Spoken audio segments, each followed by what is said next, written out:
Welcome back. We're taking a tour of the castle Neuschwanstein. And there's 2 doors for us to choose from here. Oh, and the guard is leaving again. Oh, and the other one is coming back. Can we talk to the guards, actually? I don't think the guards want to be bothered while on duty. I guess not. You know, with these guards moving around, that is going to be important at some points that you do something while they're not looking. Not yet, though.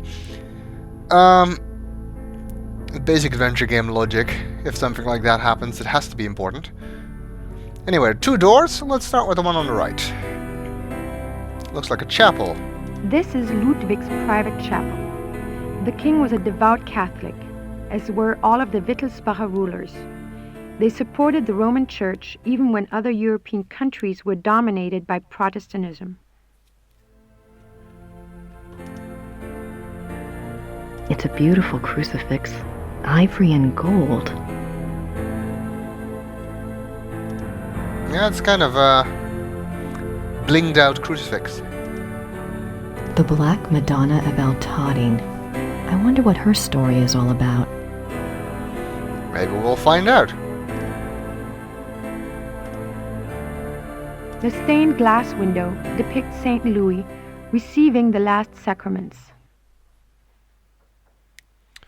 St. Louis, that's whom the mystery friend from the biography was supposed to look like. That's why he called him Louis, not because that was his name.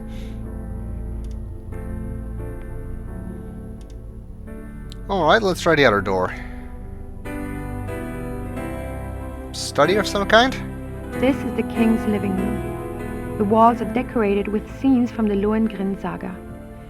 The king first saw Wagner's opera Lohengrin when he was 16, and it so affected him that he considered it a form of enlightenment. The tragedy of Lohengrin was his essential loneliness. This too was Ludwig's own fate. Ludwig withdrew more and more into his fantasy world of epic heroes and absolute monarchy. An ideal he was determined to create in his castles if he could not have it in his real life. He only wanted to be alone with his dreams, so much so that even his servants were kept at a distance and were not allowed to look at him. What were you afraid they'd see? That's a good question. To wait for another guard.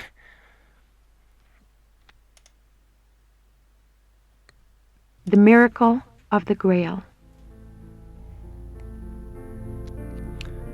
Yep. These linens look seriously expensive and seriously old. I guess that's because they are both seriously expensive and seriously old. Ooh, swans. More swans. The swan motif is featured throughout the castle, but it is particularly prominent in this room. Both the swan and the lily were symbols Ludwig associated with himself. They represented his ideals of majesty and purity. The painting behind the swan shows Lohengrin's arrival. Oh, we can't look at that any closer. Not surprising that there's a swan motif in Neuschwanstein. Wow, there's a cave inside the castle. This is a reproduction of the grotto from the Tannhäuser saga. In such places, Ludwig could pretend he was one of his beloved mythic heroes. As the grotto personifies, the castles were solitary playgrounds built for Ludwig alone. He believed the masses were too coarse to appreciate fine art, and he seldom entertained guests. In fact, Ludwig had a standing order that upon his death, the castles were to be destroyed. Fortunately, the estate was in such debt that the castles were opened for paying tours only weeks after Ludwig's death. They haven't closed since. It is one of the great ironies of Ludwig's story that the castles that he was thought insane for building are now considered Bavaria's finest treasures. They have paid for their construction many times over. I already said that. I forgot that the tour guide also points that out. I can almost picture Ludwig in here. I wonder what he really dreamt about in this room. This is the king's study. Ludwig spent much time at his desk writing letters, drawing up plans for his projects, and studying his favorite authors. He loved poetry, history, and the classics. In later years, he also studied the occult. What affairs of state he did reluctantly attend to were... Oh, damn it. This is the king's study. Ludwig spent much time at his desk writing letters, drawing up plans for his projects, and studying his favorite authors. He loved poetry, history, and the classics. In later years, he also studied the occult. What affairs of state he did reluctantly attend to were generally attended to alone at his desk and writing. His reluctance to meet with his heads of state and perform the duties of the king were one of the reasons for the charges brought against him in 1886. But Ludwig dreamt of true kingship and a true monarchy, and the small powers left to him after Bavaria's succeeded power to Prussia only incited his disdain and frustration. Sorry for that, accidentally clicked. Look at the paintings here. The study paintings depict scenes from the Tannhäuser Saga and the Wartburg Castle.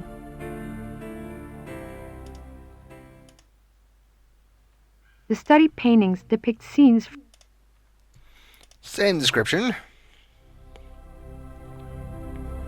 Nice paintings, though. I doubt there's anything left in there now. Besides, the guard would kill me if I touched it. That's, maybe a bit of an overstatement, but they definitely wouldn't like it. I wonder why he was studying the occult before he died. Well, he couldn't do it after he died, obviously. Or is that not what you meant?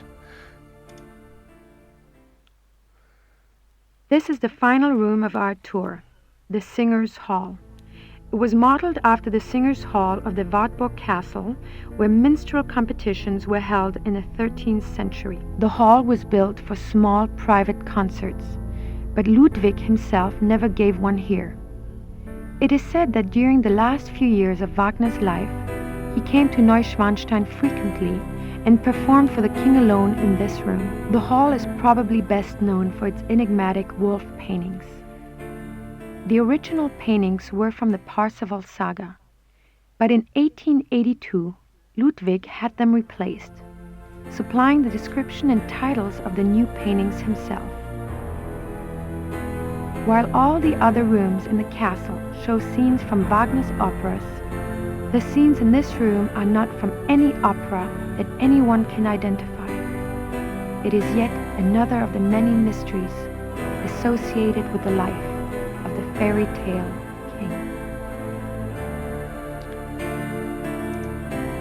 Why would Ludwig have wolf paintings in his castle? Well, that's actually something he did not have in his castle. Although pretty much everything about this castle is accurate.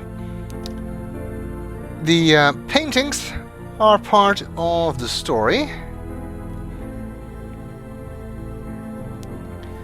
And therefore entirely fictional.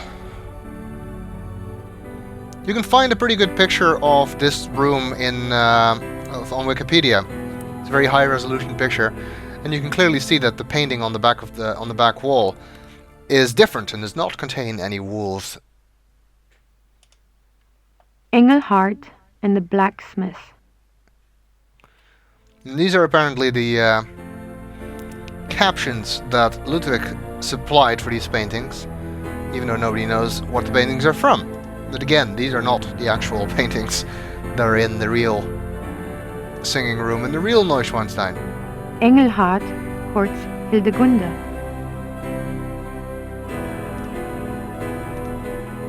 the hunters tracked down Engelhard and Hildegunde. I wonder if there's any relevance to these paintings. I suppose there must be. The wedding feast of Hildegunde and the Baron.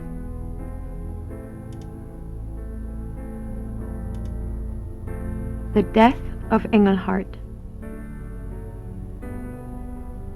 Wait, so Engelhard was a wolf? A werewolf? That can't be a coincidence. Why would Ludwig have werewolf scenes in this room? Nice view. Nice view of the Alps.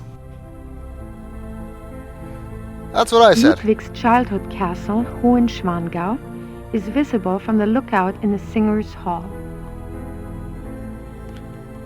Kinda hard to see where it is in this picture though. I guess this kinda looks like a castle? Could be it. I don't know, I'm guessing. This is the final room of our tour. The hall was built. The hall is... Okay, that was the same message. Didn't know if it was different from this view. Oh, there's an exit here. I thought you had to go back through the entire castle. Didn't know about that. Well, that saves us some time. Alright, actually, let's see if Grace took any notes while we were here. I suppose she must have, not about Gabriel though. Probably only about Ludwig.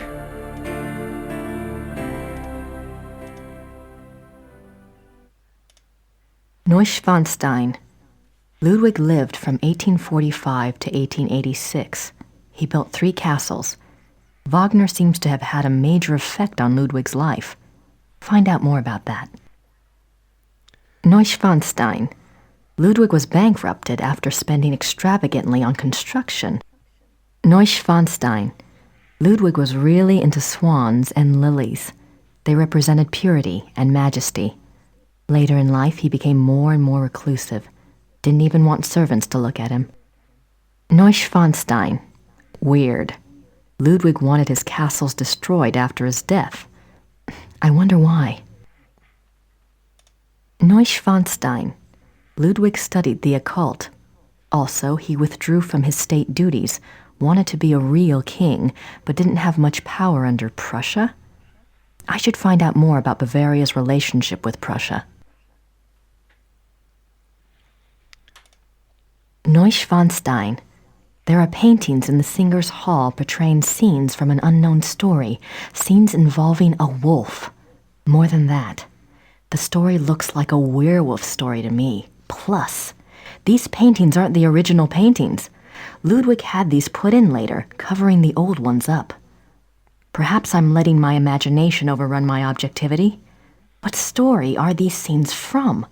Why did Ludwig have a sudden affinity with a wolf, possible werewolf story?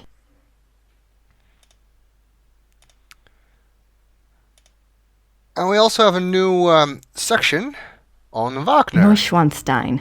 The entire castle is decorated on themes from classical heroic German dramas, a taste Ludwig shared with composer Richard Wagner. In fact, most of the stories illustrated at Neuschwanstein are ones Wagner wrote operas about.